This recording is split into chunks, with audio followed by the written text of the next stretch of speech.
பரிசுத்த வேதாகமம் பழைய ஏற்பாடு எசேக்கியேல் தீர்க்கதரிசன புஸ்தகம் 14ஆம் அதிகாரம். இஸ்ரவேலுடைய மூப்பரில் சிலர் என்னிடத்தில் வந்து எனக்கு முன்பாக உட்கார்ந்தார்கள். அப்பொழுது கர்த்தருடைய வார்த்தை எனக்கு உண்டாகி, அவர், மனுபுத்திரனே, இந்த மனுஷர் தங்கள் நரகலான விக்கிரகங்களை தங்கள் இருதயத்தின் மேல் நாட்டி தங்கள் அக்கிரமமாகிய இடரலை தங்கள் முகத்துக்கு எதிராக வைத்து கொண்டு இருக்கிறார்களே, இவர்கள் என்னிடத்தில் விசாரிக்கத்தகுமோ? ஆகையால் நீ அவர்களோடே பேசி சொல்ல வேண்டியது என்னவென்றால், இஸ்ரவேல் வம்சத்தாரில் தன்னுடைய நரகலான விக்கிரகங்களை தன் இருதயத்தின் மேல் நாட்டி தன் அக்கிரமமாகிய இடரலை தன் முகத்துக்கு எதிராக வைத்து கொண்டு இருக்கிற எவனாகிலும் தீர்க்கதரிசியினிடத்தில் வந்தால், கர்த்தராகிய நான் இஸ்ரவேல் வம்சத்தாருடைய இருதயத்தில் இருக்கிறதை பிடிக்கும்படியாக அப்படிப்பட்டவனுடைய நரகலான விக்கிரகங்களின் திரட்சிக்குத்தக்கதாக உத்தரவு கொடுப்பேன். அவர்கள் எல்லாரும் தங்கள் நரகலான விக்கிரகங்களை பின்பற்றி என்னை விட்டு பேதலித்து போனார்கள் என்று கர்த்தராகிய ஆண்டவர் சொல்லுகிறார். ஆகையால் நீ இஸ்ரவேல் வம்சத்தாரை நோக்கி, திரும்புங்கள், உங்கள் நரகலான விக்கிரகங்களை விட்டு திரும்புங்கள், உங்கள் சகல அருவருப்புகளையும் விட்டு உங்கள் முகங்களை திருப்புங்கள் என்று கர்த்தராகிய ஆண்டவர் உரைக்கிறார்.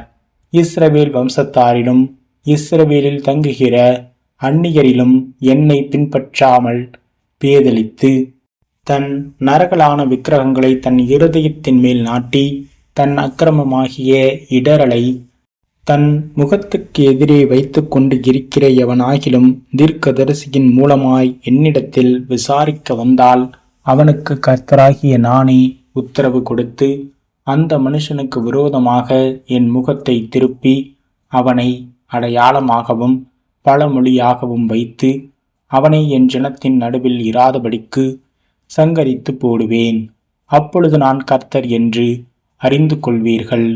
ஒரு தீர்க்கதரிசி எத்தப்பட்டு ஒரு விசேஷத்தை சொன்னானாகில், அப்படி கொத்த தீர்க்கதரிசியை கர்த்தராகிய நானே எத்தப்பட பண்ணினேன்.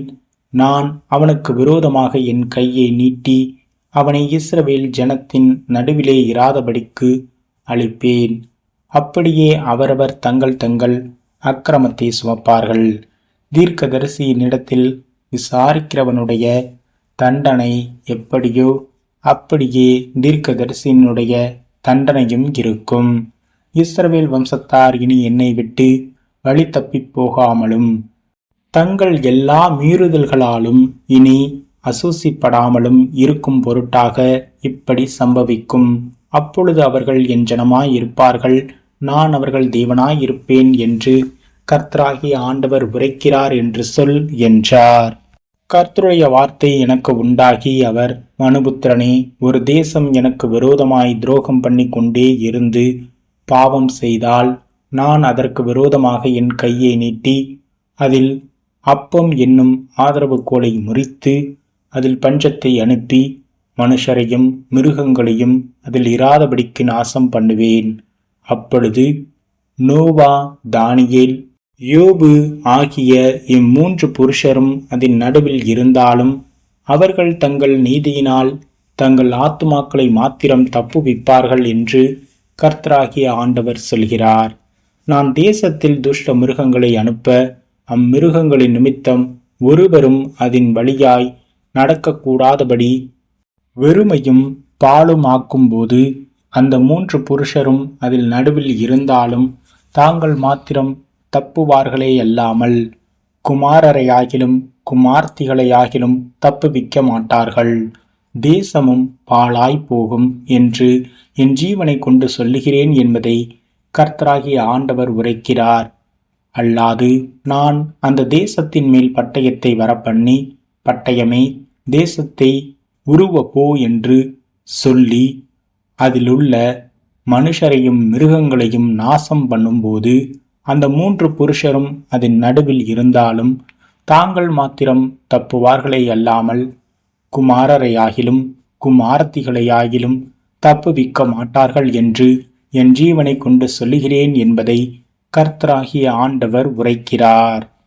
அல்லது நான் அந்த தேசத்தில் கொள்ளை நோயை அனுப்பி அதில் உள்ள மனுஷரையும் மிருகங்களையும் நாசம் பண்ணும்படி அதன் மேல் இரத்த பலியாக என் முக்கரத்தை ஊற்றும்போது நோவாவும் தானியேலும் யோபும் அதன் நடுவில் இருந்தாலும் அவர்கள் தங்கள் நீதியினால் தங்கள் ஆத்துமாக்களை மாத்திரம் தப்புவிப்பார்களே அல்லாமல் குமாரனையாகிலும் குமார்த்திகளையாகிலும் தப்புவிக்க மாட்டார்கள் என்று என் ஜீவனை கொண்டு சொல்கிறேன் என்பதை கர்த்தராகிய ஆண்டவர் உரைக்கிறார்.